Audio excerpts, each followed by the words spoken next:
Bem-vindas ao La Business, o seu podcast sobre negócios liderados por mulheres. A gente está no nosso último episódio da temporada e aqui a gente conversa sobre desafios, conquistas, derrotas, enfim, tudo que acontece aí por trás dos bastidores de uma empresa.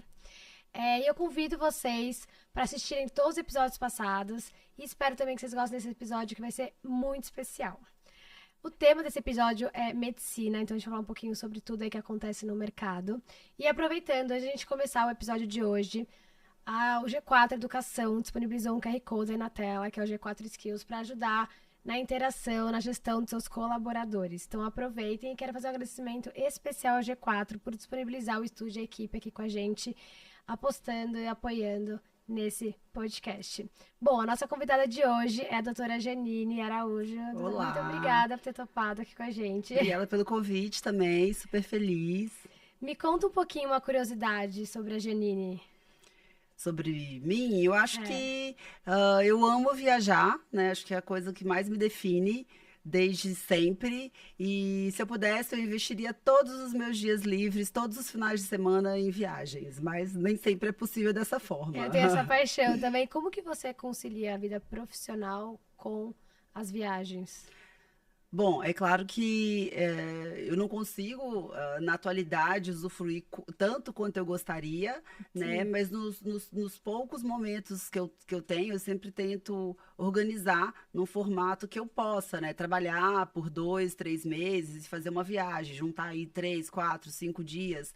Quando possível, 10, 15, 20. Então, sempre é possível.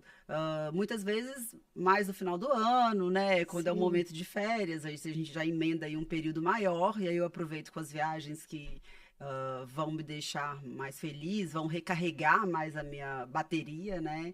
Mas eu acho que é uma válvula de escape e é algo que sempre me fez muito bem. Dá para você voltar com energia para, né, para o seu dia a dia. Volta diferente, né? E é um incentivo também para trabalhar mais, para conseguir seguir esse hobby, né? Eu acho muito importante a gente achar um hobby que faz a gente relaxar nosso dia a dia, porque tem uma pressão muito grande profissional, né? A gente fica um pouco desgastado emocionalmente, então acaba sendo importante essa recarregada aí de energia. Com certeza, com certeza. E você já enfrentou algum desafio grande, assim, que te marcou nessa área profissional, sendo mulher? Sendo mulher, sim, com certeza. Assim que, por exemplo, uma das coisas que aconteceu que me marcou muito foi que um colega médico, né, no momento que eu concebi a clínica, que era o meu melhor amigo, a pessoa mais próxima de mim, na ocasião, me disse assim: bom, tá pronta a clínica? Se você quebrar, me chama que eu te ajudo. Já com Então, preconceito que nem dá já certo. com preconceito, porque eu falei, gente, por que ele tá falando isso, né? Porque eu sou mulher, como assim? Não vai dar tudo certo. E em outros momentos também, durante a minha carreira, quando eu tive que fazer uma negociação médica com coreanos,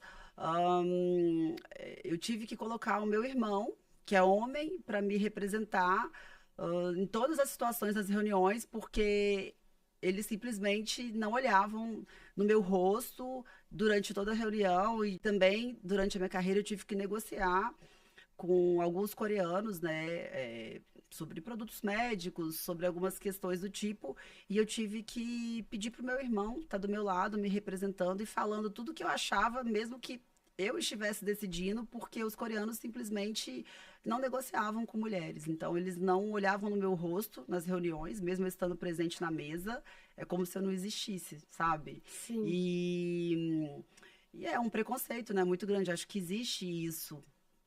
Assim, tá um pouco intrínseco na sociedade, tanto no Brasil, mas como também no mundo. Sim, e a gente tem que se portar também de uma forma diferente, né, nessas ocasiões, assim, às vezes para ser como a gente tem que talvez trazer uma máscara, assim, uma coisa mais forte, um lado nosso mais masculino para trazer essa credibilidade.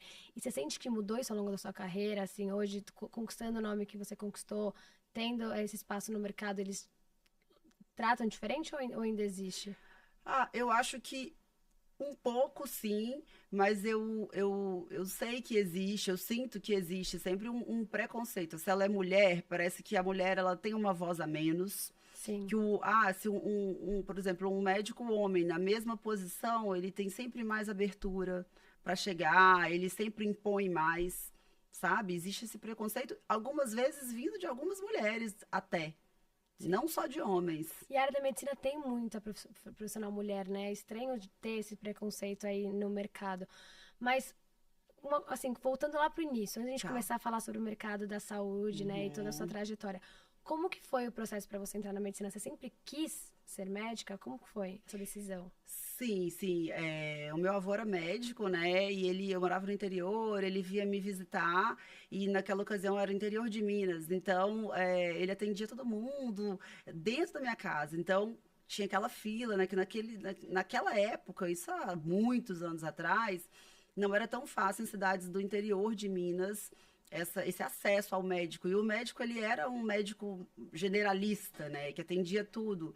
E então fazia uma fila de gente na porta da minha casa e eu vi ele atender a todos assim com muito amor. Ele era um homem muito nobre e atendia pessoas de todas as classes sociais, de todas as cores, com algumas doenças até assim, né, que descaracterizavam a pessoa mesmo. E aí eu via que ele era, né? Eu via que tinha gente que chorava no final da consulta, que ajoelhava. Eu falava, nossa, ele faz uma coisa muito boa, eu quero ser igual a ele. Então, desde pequenininha mesmo, mesmo por amor, eu falava que eu quero ser médica, eu quero ser igual ao meu avô, sabe? E eu tive essa entrada na medicina, eu trabalhei muitos anos no SUS. E fiquei diante dessa realidade, foi uma coisa que mexeu muito comigo e eu acho que me completou como profissional, como médica, né, que tem essa questão de você viver todos os lados, né, entender que todos somos iguais, né, que na hora de uma doença, na hora de uma coisa que qualquer um tá sujeito a passar. Então é uma coisa que mexe, que eu acho que completa qualquer profissional que quer trabalhar na área médica. Em que momento você decidiu ir para a área da dermatologia? É a área que É, eu mais gosto. Eu é, falo assim, eu me arrependo até um pouco, às vezes, de não ter sido médica, porque eu amo tanto o universo de dermatologia, que eu, assim, de cara, se eu fosse médica, eu ia querer ir pra essa área. Você já tinha essa certeza ou não? Foi aos poucos? Não, desde pequena também, em alguns momentos, quando eu comecei a me entender assim mais como ser humano, comecei a entender o mundo melhor aos 6, 7 anos, eu tive alguns problemas de autoestima ali de 6 a 12 anos, e eu entendi como que essa questão da autoestima mexe com a gente. Muito. Muito. Então eu falava assim, quando eu for médica, eu quero ser cirurgiã plástica, porque eu entendia quanto que eu tinha um coleguinha que tinha a orelhinha de abano, todo mundo ria dele, e por aí vai. Eu também vivi situações que mexeram comigo. Então, eu entendi o quanto que a autoestima, né? Porque assim, o bullying da criança com alguém que você ama, o quanto que a autoestima mexe com todo mundo. Então, eu queria primeiro fazer cirurgia plástica e mais pra frente eu acabei indo pra dermatologia, porque também nesse cuidado mesmo dos procedimentos que melhoram a autoestima das pessoas, sabe? Sim.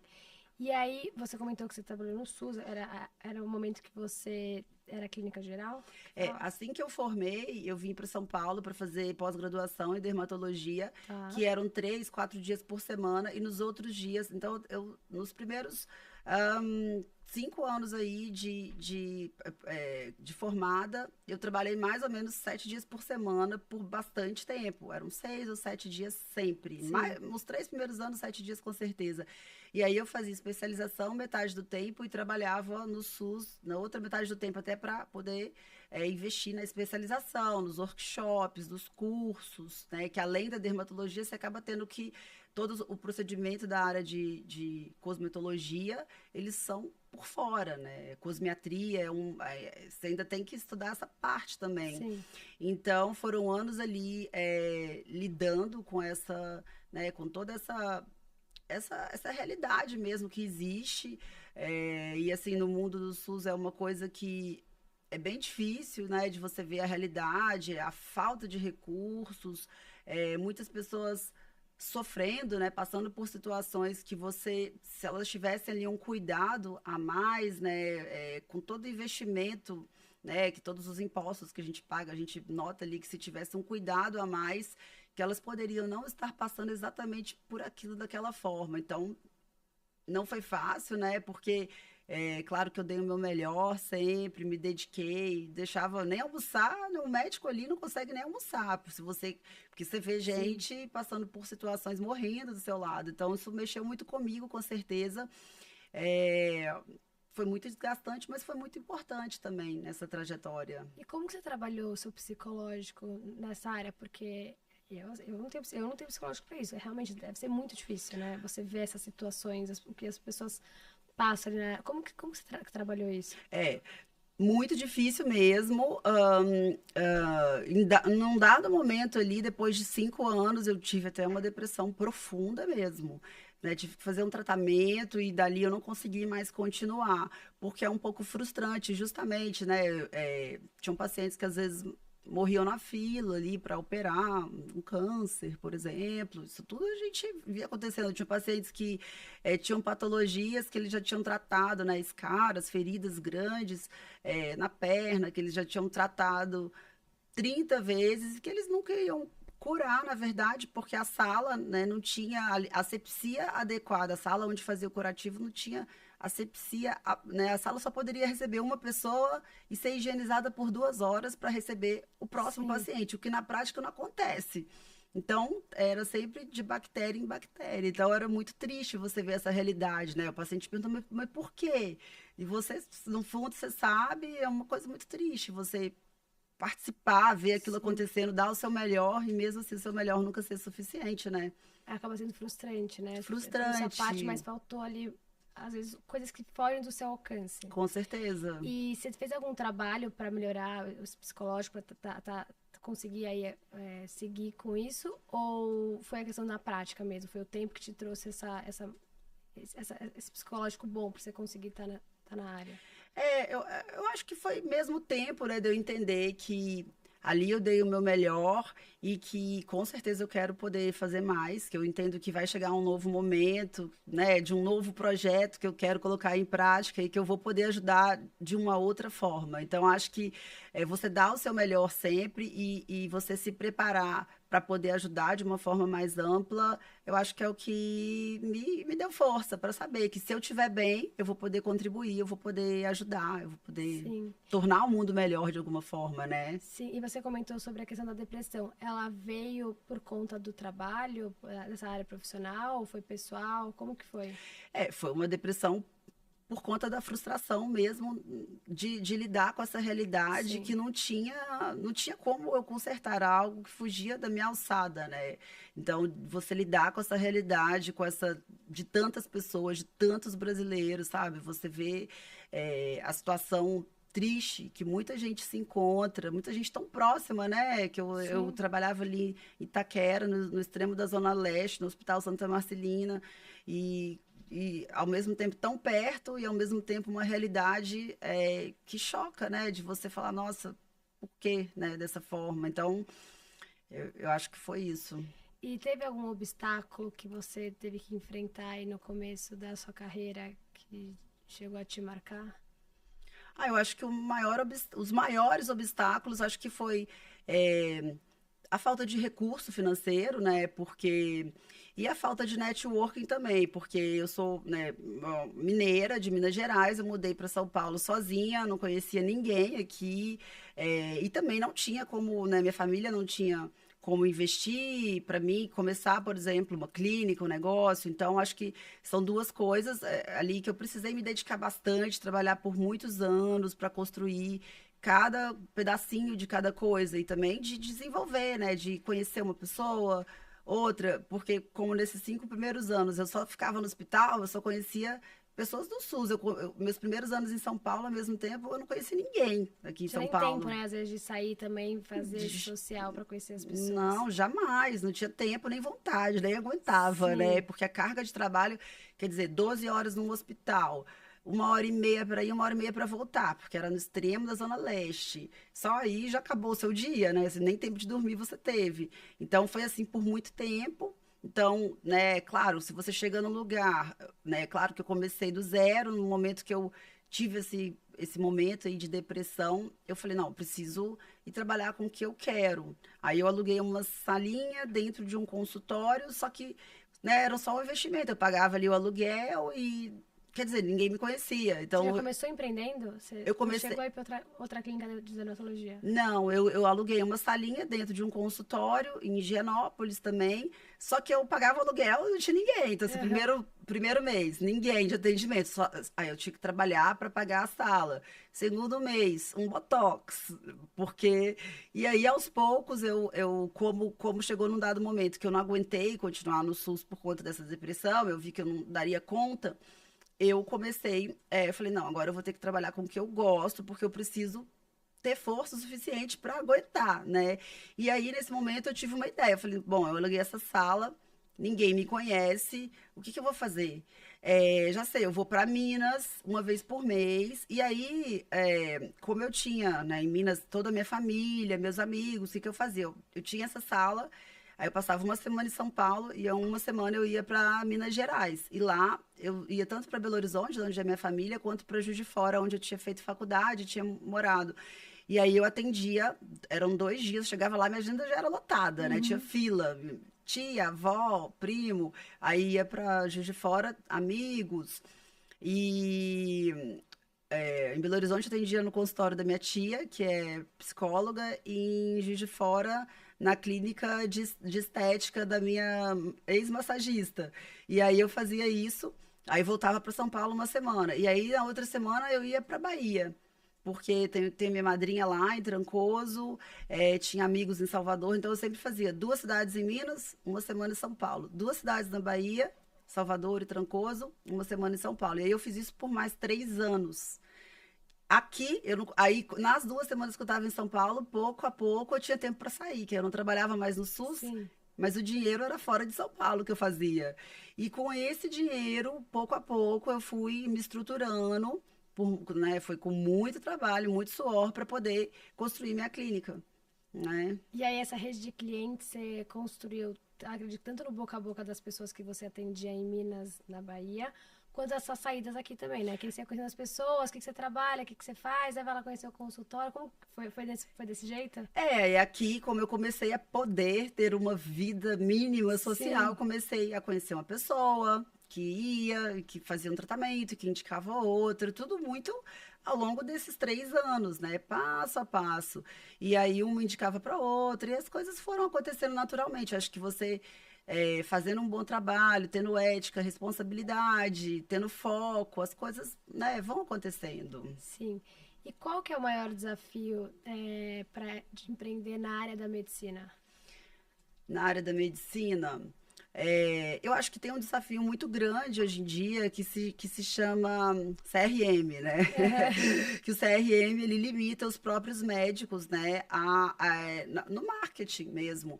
Então, o CRM ele tá um pouco arcaico ali, né, na forma como ele acredita que a medicina é um sacerdócio, o que eu também acredito, mas a gente vive num mundo capitalista, né? A gente precisa trabalhar. E aí ele coloca barreiras e ele coloca, digamos ali, né, limites que o médico tem e que hoje em dia outros profissionais fazem trabalho, por exemplo, na área de dermatologia, similares.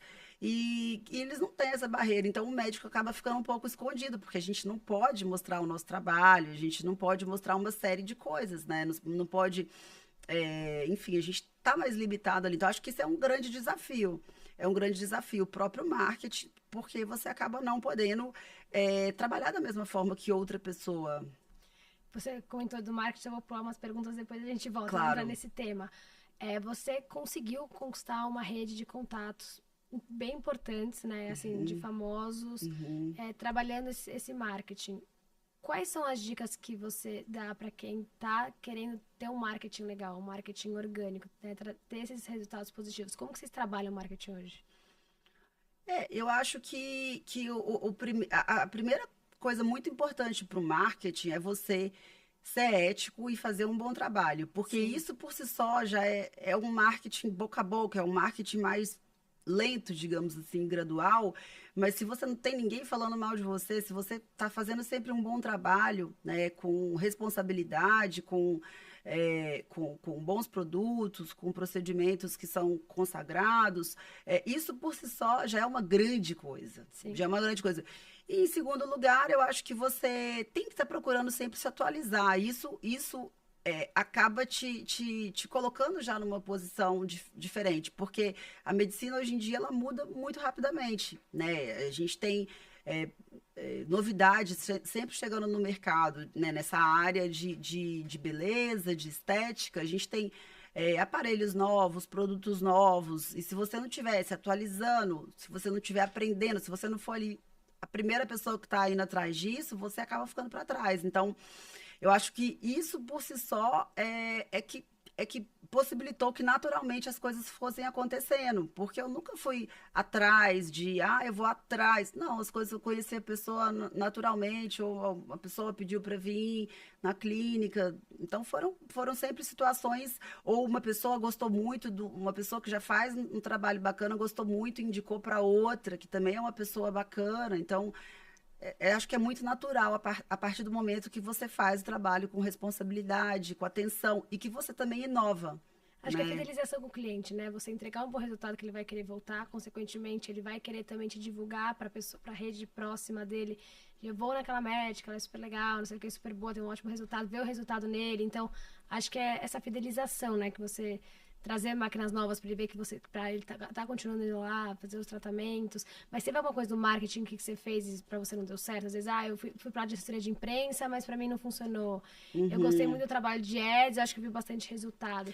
Sim, teve. Eu fiz tráfego pago, né? Por 1 ano e meio, não tive nenhum resultado, eu abandonei. Então, isso foi uma coisa que foi bem frustrante. Assim, todo mundo falava, nossa, você nunca fez tráfego? Não, aí eu fiz esse tráfego pago e fiquei bem frustrada com o resultado. Então, aí voltei a trabalhar normal, né? Sem essa ajuda que muita gente vê resultado disso, né? Eu não sei, acho que talvez existe também uma questão de muitas vezes o seu público não estar nesse tipo de marketing, sabe? Sim. Existe isso também, E né? como que você vê o trabalho, o retorno com influenciadores e até famosos? Bom, eu acho que é uma forma também que pode ser bacana para você, por exemplo, o médico ele é vedado de postar antes e depois, né? Tem toda essa questão. Sim, Então, aí, às vezes, o fato de você atender um influenciador, uma pessoa bacana, que vai falar sobre os resultados que ela está obtendo, que vai expor isso de uma forma natural, então que vai pegar um público ali que não necessariamente diretamente vai vir uma pessoa dali, mas é uma forma de você ter um porta-voz do seu trabalho, né? Já que a medicina em si, já que o CRM em si limita tanto os próprios médicos. Eu acho que é bacana. Eu acho que é sim. bacana. E quais habilidades, conhecimento técnico você acha essencial para uma pessoa ter um sucesso na área da medicina? Ah, eu acho que, em primeiro lugar. Peraí, qual que é a pergunta? Fala de novo. Quais habilidades e conhecimento técnicos você acha essencial para a pessoa ter um sucesso na área da medicina?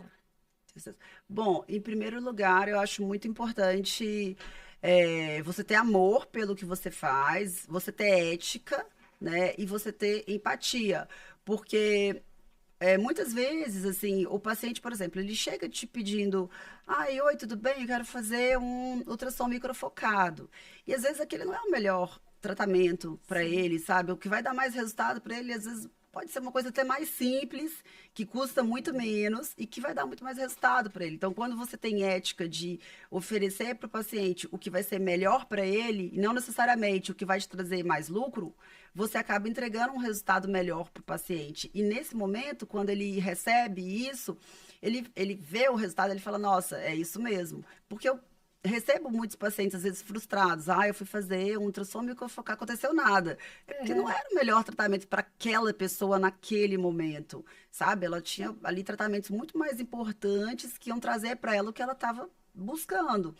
Então, peraí, continuando, qual que era a pergunta mesmo? As habilidades, conhecimentos técnicos para ter um sucesso na área da medicina.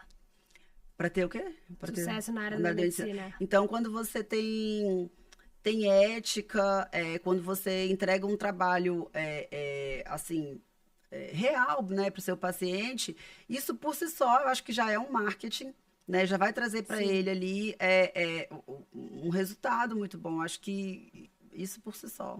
Quais são hoje os tratamentos que mais procuram, assim, por curiosidade? Na clínica, é, bom, eu acho que com destaque assim maior, os tratamentos capilares são muito procurados.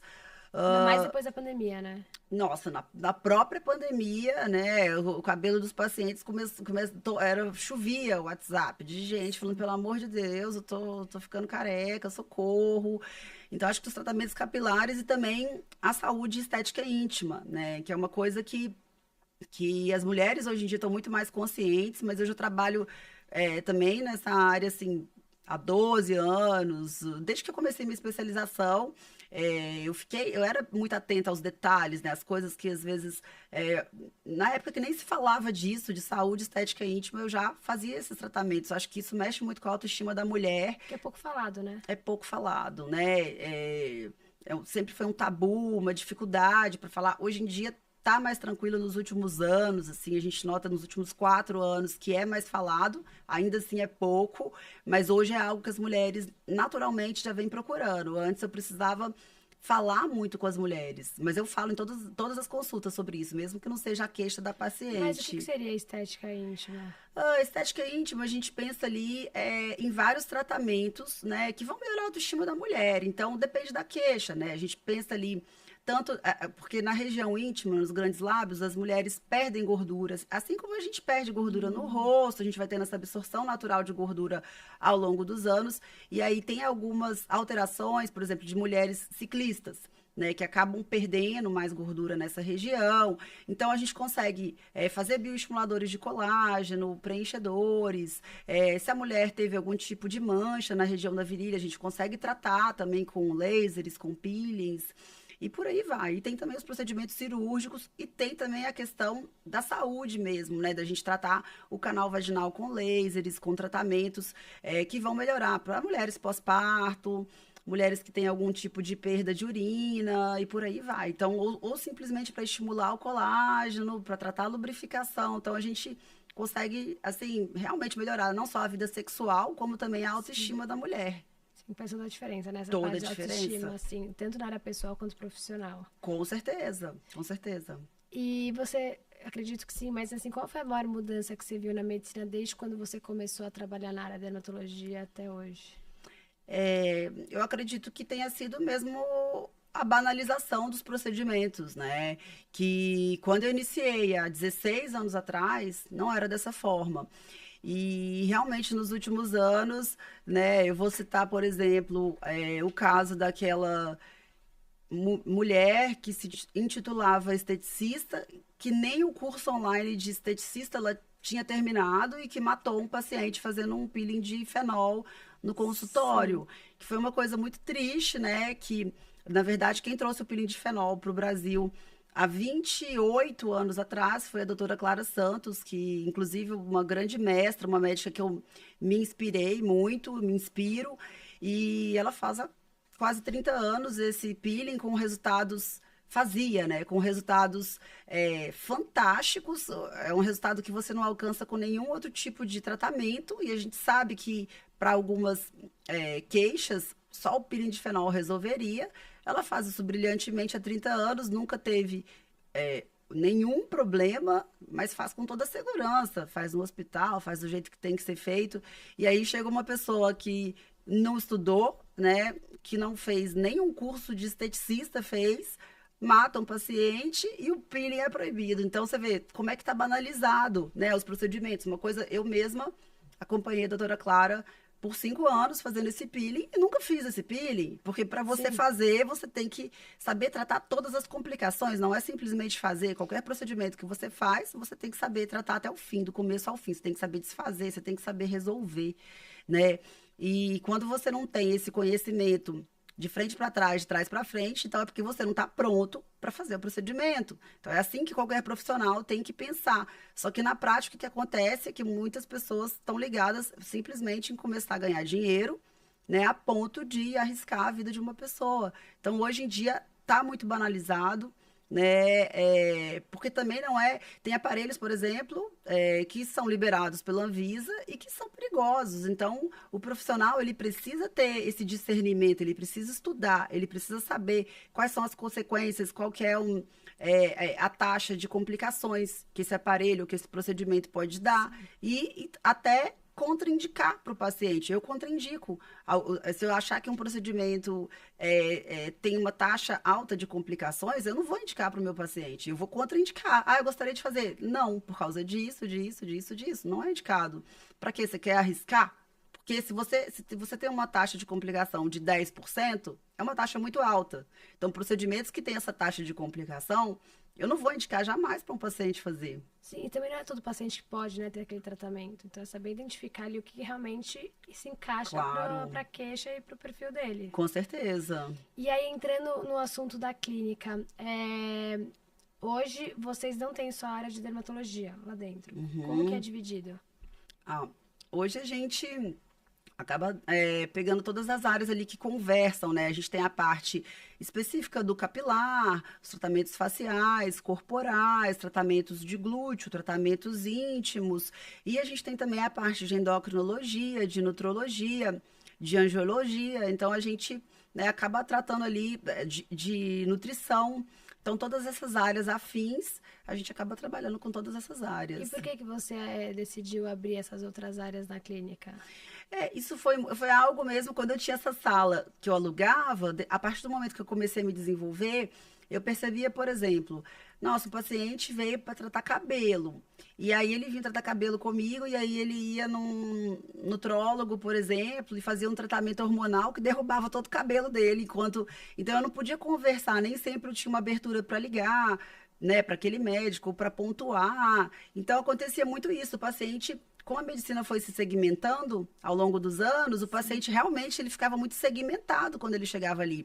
Então, eu entendi, falava, nossa, eu preciso ter um local onde eu possa conversar com o endocrinologista, porque tem, né, por exemplo, se você tiver uma acne, dependendo se a paciente tem uma outra alteração, como um ovário policístico, não adianta você fazer só um tratamento de pele com Roacutan, ela vai ter que seguir com o endocrinologista junto, ou com o ginecologista.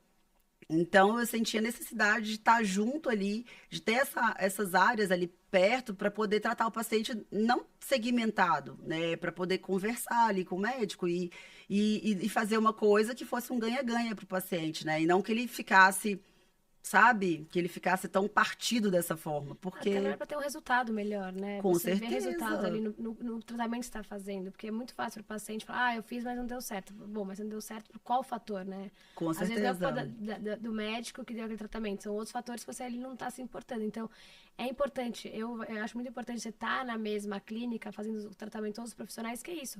Eles se conversam, vê o tratamento um do outro, qualquer dúvida tá ali na porta do lado, se a gente fazer esse tratamento junto, mudar, Uhum. para ter um resultado melhor. E aí, qual uma dica de gestão, assim, como que você consegue lidar com tantos profissionais, tantas áreas diferentes na empresa e ter aquele controle de qualidade? Eu acho que o principal é você investir em relacionamentos, tanto, né, na questão dos colegas médicos, quanto também na equipe de pessoas que pensem similar a você. Eu acho que você tem uma equipe que te entende, sabe? Você também tem que se fazer transparecer, né? Não Sim. adianta, porque... Então, assim, você mostrar a sua forma de pensar, conversar bastante com a sua equipe, investir nela, mostrar que tudo, né, que existe um porquê, porque a equipe tem que estar engajada com isso. Para isso, ela também tem que ter ali. Não é só a gente que tem que ter, acho que todo mundo na equipe tem que ter uma meta, né? Então, quando você investe em pessoas que pensam como você, que você sabe que também estão em busca de um crescimento da mesma forma que você, eu acho que aí as coisas acabam conversando e você acaba se desenvolvendo mais rápido, né? Porque é muito mais fácil você se desenvolver quando você está perto de pessoas que te apoiam e que é porque você não consegue ver tudo ao mesmo tempo. Então, justamente, você tem que ter pessoas que você confia, né? Seja no comercial, seja na recepção, seja no marketing, em todos os setores, sejam, né, na enfermagem, nas outras salas, o que está acontecendo enquanto você está atendendo, se tem alguém atendendo um outro aparelho, de que modo que isso está sendo feito, né? Como é que essa pessoa recebe o paciente, como é que ela faz o tratamento, ela dá o melhor nela, você percebe que ela Sim. faz o procedimento realmente com carinho, com amor, ou ela tá ali para ganhar dinheiro e ir embora. Então, isso tudo é importante, você ter esse feeling. E quando você encontra essas pessoas, você investir nelas, porque eu acho que é a união que faz a força, é uma equipe certa que vai te fazer ir mais longe. Com certeza. Uhum. E para quem está na área da medicina e quer ter uma maior lucratividade, você acha que empreender é o caminho certo? Como ganhar assim, dinheiro na medicina? Olha, é muito desafiador empreender, tá? Eu acho que, primeiro, só deveria fazer medicina não quem quer ganhar dinheiro, e sim quem faz por aptidão. Porque se você quiser simplesmente ganhar dinheiro, eu acho que estão aí muitas profissões que vai ser muito mais fácil. Porque para você ser um bom médico, você vai precisar se dedicar por muitas horas, por muitos anos. Então, não adianta achar, eu vou fazer medicina, eu vou ganhar dinheiro. Ainda mais porque não é assim na prática. Se você não for é, excelente na sua área, você vai estar junto com o bolo. Então, você não vai ganhar dinheiro assim. Porque para você ganhar, você vai ter que ser excelente. Para você ser excelente, você vai ter que gostar do que você está fazendo. Então, eu acho que, em primeiro lugar, só escolher medicina por aptidão, né? E em segundo lugar, se você escolheu por aptidão, aí eu acho que assim, faça tudo com amor, escolha as pessoas certas para estar do seu lado e sempre analise muito bem antes de fazer, né? Eu quero abrir uma clínica, então tenha um business plan, tenha, sabe, faça as contas, pense bem como é que você vai fazer para que você dê o passo certo. Porque muitas vezes também algum tipo de parceria pode ser muito bacana, sabe? Eu Sim, vejo, obviamente, se for com a pessoa certa, né? Porque também se for com a errada, te afunda mais, né? Mas sim. acho que assim, a união faz sempre a força. E quais você acha as principais qualidades para um médico ser empreendedor?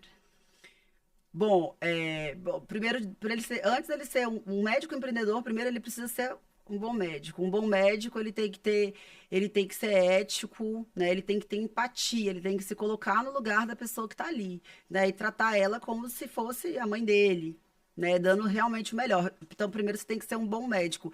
Em segundo, né, para você ser um médico empreendedor, eu acho que você precisa ter uma boa oratória, você precisa investir, né, na sua forma de se posicionar, na sua forma nos seus relacionamentos e também no seu marketing.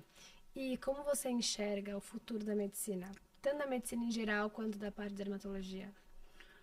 Eu acho que é uma área em franco desenvolvimento, que não vai parar de se desenvolver, né? O que vem vindo por aí, eu já ouvi falar, tem uma máquina sendo testada que ela é como um aparelho de tomografia, né? Que você entra, passa dentro, que a máquina vai estimulando o seu colágeno no organismo inteiro. Isso Maravilhoso. já existe, já existem testes, essa máquina já é testada hoje em dia. Então, eu acho que assim, não vai parar de se desenvolver, vai crescer cada vez mais. Agora, o que é preciso é muito cuidado, né? Sempre que você tem algo novo, você tem que ter ali o filtro de uma pessoa que realmente, né, entende o que está acontecendo. Sim. E Uhum. como que você acha um equilíbrio na sua vida pessoal com a profissional? Porque você entra na clínica e sai, não tem hora para sair, né? Não, não Como que tem hora para como que é esse sair. equilíbrio para a vida pessoal? É, Bom, digamos que assim, eu não tenho tanto equilíbrio assim quanto eu gostaria, né? Acho que é uma coisa que ao longo dos anos vai sendo conquistada, porque é isso, acho que o médico ele acaba, se ele quiser realmente se desenvolver na profissão dele, são muitas horas, e quando não for muitas horas no plantão, vai ser muitas horas no consultório Sim, também. Então, a única coisa que eu consigo hoje em dia faça chuva, faça sol, independente do que aconteça, é viajar, vai, pelo menos aí umas 3, 4 vezes por ano, quando não mais. Mas, tirando isso, é muita dedicação mesmo. Às vezes você precisa, ao invés de você ter uma vida social, vai precisar descansar. É você abdicar mesmo. Você tá pronto, você tá bem, você tá pronto para abdicar de muita coisa mesmo, sim, sabe? sim. Sabendo que, claro que não vai ser assim para sempre. Em algum momento São você fases, né? fases da vida, né? Mas essa questão para uma mulher empreender, se desenvolver, eu acho que são fases da vida. Agora, como é um podcast de mulheres, né? A mulher gosta de falar muito dessa parte de estética, de curiosidade. Tá. E a doutora Janine é minha médica, então é minha dermato aí, né, responsável pelos meus tratamentos faciais que toda mulher praticamente tem. Né? Então eu não tenho problema pra falar sobre isso. A gente chegou a fazer preenchimento e botox. Eu queria falar um pouquinho sobre o botox. Ele é preventivo, né? Então tem um momento certo de você fazer o botox. Para quem tem indicação, uma pessoa serve fazer botox, não tem?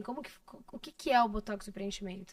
Sim, o Botox ele é uma toxina que ele vai modelar a atividade do músculo. Então, no terço superior da face, o momento ideal é quando você começa a ter muita ruga dinâmica, né? O que que é isso? Se eu levantar minha testa, se eu tiver com as rugas ali bem fortes, então esse já é o momento. Porque quando a gente tem as rugas estáticas, que são aquelas rugas que você para em repouso, sem movimentar, se a sua testa já tá com umas linhazinhas, então você já passou da hora de fazer botox, que o bacana é justamente você modelar a força da musculatura antes dela ser forte o suficiente para vincar a sua pele. Então, isso é que é o botox preventivo, né? Você justamente modelar a atividade desse músculo para que ele não quebre a fibra de colágeno da sua pele. Então, com isso, hoje a gente sabe que fazendo botox preventivo, nesse momento que a gente tem bastante ruga dinâmica, a gente não chega a vincar a pele, como, né, não sei, nossas mães ou avós, bisavós, vincavam antes. Então, eu acho muito bacana. E muita gente tem medo também. Botox, ela começou a fazer com 22 anos. Já fiz muito botox em pessoas com 22 anos. Como já deixei de fazer em mulheres com 35 anos, Sim. que não tinham essa força muscular. Então, o momento de você fazer botox não depende da sua idade, depende muito mais da sua força muscular, que ela pode ser grande quando você é jovem ou não. E se você não faz, às vezes, que é o preventivo, você acaba ficando com aquela marca, né? E aí depois é mais difícil até de tirar. Isso, aí é muito mais difícil, porque aí não é o Botox que vai tirar a marca. Aí você vai ter que fazer depois o Botox e você vai ter que fazer lasers, peelings, e não necessariamente, ou peeling de fenol, que não tem mais, né? E não necessariamente você vai conseguir tirar aquela marca. Então, o ideal é realmente você prevenir, para que ela não seja formada. Sim, e o preenchimento, o que é?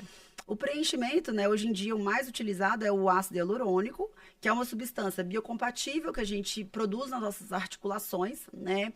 E ele tem que ser colocado ali com o intuito de fazer o papel da gordura que foi absorvida, porque a gente começa a absorver gordura, né, no nosso rosto a partir dos 25 anos, lenta e gradualmente. Então, a pessoa com 35 anos, provavelmente os lábios dela hoje são mais finos do que eram, porque ela absorveu um pouquinho de gordura lenta e gradualmente. Então, o preenchimento, né, na minha opinião, ele tem que vir para repor essa gordura que foi absorvida, ou quando a pessoa tem alguma coisa no rosto que incomoda, né? Por exemplo, se ela tiver um mento que é desproporcional em relação, né, o queixo que é desproporcional em relação ao tamanho do rosto. Eu tenho um queixo que ele tá mais para trás, ou ele é muito curto em relação ao meu rosto. Então, ele pode ser tanto para trazer um equilíbrio maior para a face do paciente, quanto ele pode ser para repor uma gordura que já foi absorvida. O que acontece é que na prática a gente vê muita gente exagerando, né, e colocando preenchimento onde não deve, porque não é que o rosto todo tem que ser preenchido, né? Um erro muito comum que a gente vê, por exemplo, um preenchimento no sulco, né, que é no bigode chinês. Então, muitas vezes o paciente tem aquela região ali com menos, absorver um pouquinho de gordura e ele chega falando, eu vim para preencher isso. Só que a gente sabe que na prática, quando a gente preenche essa região, a gente aumenta essa distância do lábio e do nariz, que é uma região que já vai crescendo, né, com o nosso envelhecimento. Então, a gente tem que evitar colocar preenchimento ali. Muitas vezes a gente vai fazer um malar e fazendo o malar, a gente já vai melhorar essa região. Então, o que acontece é que, mais uma vez, né, com a banalização dos procedimentos, né, você pode dar o azar de ir num profissional que vai simplesmente colocar o preenchimento ali. Precisa daquele lucro imediato, né? E não, de fato, o que a pessoa precisa. O que não estudou, que nem sabe que não Sim. deveria colocar o preenchimento ali, como essa profissional que fez o fenol, que nem sabe, né, como fazer um fenol de um jeito seguro para o paciente. E aí você vai vendo, né, realmente resultados que podem deixar o paciente pior do que ele chegou, né? Sim. Então, é mais por aí. É importante identificar o que aquele paciente precisa, né? E não replicar o mesmo método em todos os pacientes. Claro. E aí, eu tô falando um pouco do que eu tenho propriedade, assim, que é o que eu acabei fazendo e que eu fui descobrindo e achei interessante. Falando também do melasma. Uhum, O melasma, eu não tinha muito conhecimento, eu comecei a ter recentemente. tá. E eu fiquei surpreendida com o tratamento que a gente fez, que foi a questão de injetar os clareadores e também ter método em casa. O que é o melasma? Se ele tem cura? Eu não tenho uma regra de como curar, né, e melhorar ele, mas quais são os tratamentos que normalmente vocês fazem para o melasma? O melasma, ele pode ser genético, né? Alguém na família que tem ou que já teve melasma. Ele também, ele pode ser por uma questão mesmo de uso de anticoncepcional ao longo da vida, então pela variação hormonal, ou por exposição solar ao longo da vida. Então, são os 3 principais fatores para a pessoa desenvolver melasma. E aí, uma pessoa que tem essa predisposição, ela tem essa predisposição, né? Isso a gente não consegue tirar essa predisposição dela, mas a gente consegue o quê? Acalmar o melasma, né? E tratar o melasma. Então, existem várias técnicas, né? Existem lasers, peelings, infiltrações clareadoras, ácidos específicos, mas o importante é você entender o tipo de melasma que o paciente tem, né? E orientar o paciente, porque também não adianta você fazer um procedimento maravilhoso e você não ensinar o paciente, Sim. por exemplo, a usar protetor solar do jeito certo, ou o que ele vai fazer quando ele estiver indo para a praia. Então, tem alguns cuidados, é como se fosse, né? Vamos pensar, eu sou diabético, então eu sei que eu posso comer no máximo 2 frutas por dia. Então, tem alguns cuidados que o paciente, ele precisa aprender. E eu acho que aprendendo isso, né? Eu acho que todo mundo que tem melasma, a gente não pode proibir de ir pra praia, tem que ir pra praia, gente. Tem que tomar sol, sim, não vai tomar sol direto no É rosto. que até o calor atrapalha, né? Exatamente, até o sol no dedinho do pé já vai ativar os melanócitos do corpo inteiro. Só que a Sim. pessoa, só que tudo é um equilíbrio na vida, né? Você vai ensinar o paciente vai, ele vai poder ir pra praia e tomar sol. Só que ele vai ter alguns outros cuidados. Ele vai ter um clareador específico que ele pode utilizar na praia, que ele consegue. Então, acho que é tudo questão de equilíbrio, de você ensinar. Tem que ter conversa com o paciente. Não é só fazer um tratamento e deixar ele solto. Porque senão ele vai ficar eternamente refém desse tratamento. Sim, até antes de ir pra praia, eu vou lá e falo, o que eu faço? Vou pra praia, o que eu tenho que fazer pra o melasma Sim, não aparecer, não ficar mais forte, né? Controlar. Que é isso, é o acompanhamento também, é muito importante. sim, sim. E aí, mais um ponto também que é um tratamento que a gente tá fazendo, que é a questão da cicatriz de acne. Uhum. Eu já escutei muito que, não tem como ficar 100%, não tem, né, a pele nunca vai ficar perfeita. De fato, não vai ficar 100%. O que é a cicatriz de acne, né? Tem vários métodos para curar, mas ela tem solução? Aí depende da cicatriz, né? Tem cicatrizes que podem ser mais profundas ou menos profundas. Então, tem uma série de variáveis para a gente definir. Não tem como dar uma resposta completa, mas tem algumas metodologias para tratar a cicatriz de acne, né? A melhor delas até então era o peeling de fenol, né? Que a Sim. gente fazia ele combinado com uma dermoabrasão no rosto do paciente. Com certeza, assim, se destacando como o tratamento número 1, digamos assim. Mas continuando, a gente tem algumas outras técnicas, como lasers, radiofrequência microagulhada, bioestimuladores que podem ser injetados, skin boosters e por aí vai. Então, a gente consegue, sim, com certeza, melhorar a cicatriz de acne. Como? Estimulando o colágeno, a formação de uma neocolagênese naquela região, né? Estimulando a formação de colágeno naqueles pontinhos das cicatrizes. E A você gente acha que é consegue. para sempre o tratamento da cicatriz de acne? Ele é um tratamento que o resultado vai ser lento e gradual, né? Uhum. Então, assim, a gente vai precisar de várias sessões. Não é um tratamento que você vai fazer um botox e saiu pronta, né? Sim. Então, um tratamento lento e gradual, mas que ele tem um resultado cumulativo, sim. Então, o paciente ele vai tendo um ganho e ele vai mantendo depois aquele ganho dele. Então, ele vai precisar cada vez menos. Quando ele chegar ali digamos assim, num platô ideal, depois disso é só manter.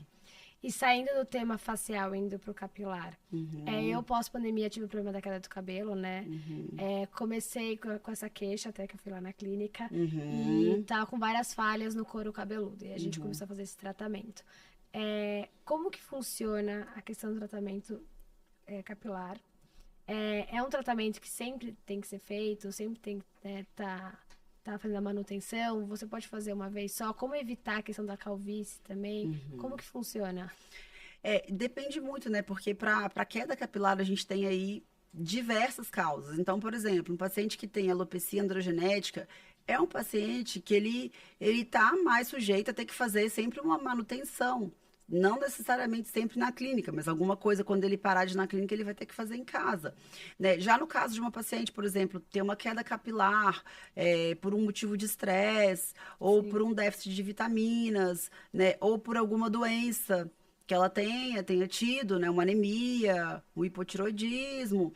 Nesse caso, a gente trata, reverte o quadro da doença, ou se é um déficit de vitamina, repõe as vitaminas necessárias, e a partir daí, depois a paciente fica bem e ela não precisa mais continuar. Então, depende da causa, né? E o paciente, é muito importante salientar que alguns pacientes, eles podem ter 5 causas de queda capilar. Ele pode ter alopecia androgenética, mais alopecia areata pelo estresse, Sim. mais um déficit de vitamina, mais um corte químico. Então, aí é muito importante você fazer um tratamento amplo e você conscientizar o paciente do que ele não pode fazer, porque ele, né, não vai adiantar, ele está fazendo um tratamento e continuar, se ele está tendo um corte químico, fazendo a química. Então, a gente tem que avaliar que muitas vezes a causa, ela pode ser multidisciplinar, né? Quem tiver com mais dúvidas até nessa área de medicina, manda mensagem no Instagram da doutora Jane, que ela é super Claro. acessível, responde, marca a consulta. Qual que é o seu Instagram? Maior prazer. Doutora. Tem o meu, que é o DRA Janine Araújo, e tem o da clínica, que é Clínica Janine Araújo. E, Janine, mais umas duas perguntas ainda Claro. no nosso bate-papo. Tá. Que dica que você dá para quem quer empreender na área da medicina? Eu acho que para quem quer empreender na área da medicina, faça sempre um trabalho ético, invista sempre em conhecimento, né? E invista também em pessoas que estejam alinhadas com você, com o seu modo de pensar. Acho que essas três áreas diferentes, elas são imprescindíveis para você conseguir, empreender. Sem isso, você não empreende sozinho. É muito difícil, você não empreende sozinho, você Sim, precisa de uma equipe. Para você empreender, você tem que ter uma boa oratória, você tem que, né, se comunicar bem, fazer um bom marketing e você tem que ter um bom trabalho, porque senão também não adianta você fazer um marketing, porque se você não tiver um bom trabalho, quando esse paciente chegar lá, você vai perder esse paciente, ele não vai continuar ali, e né? quem tá com aquele medo de empreender? Que aquele medo existe, né? Eu acho que o medo existe, acho que você deve se basear sempre num business plan. Você deve pensar, você deve dar um passo bem pensado, né? Sim. Você deve se organizar para poder dar aquele passo. E a partir daí, com o business plan, eu acho que você tem que ir, se esse é seu sonho, com certeza ele vai dar certo. Se esse é seu sonho, se você está fazendo aquilo de coração, com amor, né? E se você se organizou, se planejou, não tem como dar errado, porque eu acho que existe espaço para todo mundo que é bom, Com em certeza. todas as áreas. Se Com você é certeza. bom, se você faz um trabalho verdadeiro, você vai ter o seu espaço. E, assim, por mais que você tenha muitos profissionais no mercado, todo mundo vai conquistar o seu espaço, né? A sua clientela de Claro. clientes. Não tenha medo. E a concorrência existe. Sempre vai existir, né? Em todas as áreas. E eu acho que a concorrência eu vejo até como uma coisa positiva também, porque se você tem uma concorrência, quer dizer, isso também pode te impulsionar a você. Sim, Nossa, eu tenho que estar atualizado, eu tenho que estar. Acho que é importante você ver desse ângulo também, né? E são tantos milhões de habitantes, eu acho que as pessoas em quem elas se sentirem mais conectadas, com certeza. né? E aí acho que tem espaço para todo mundo. Se você está empreendendo, você vai ter ali as pessoas que vão se conectar a você pelo modo com que você fala, pelo trabalho que você faz. Vai acontecer. Sim, com certeza. Doutora, muito obrigada pelo bate-papo. Obrigada a Adorei conversar você, com Mavi. você. Prazer. Pessoal, espero que vocês tenham gostado do podcast de hoje, o último da temporada. E eu vejo vocês na segunda. Muito obrigada. Obrigada.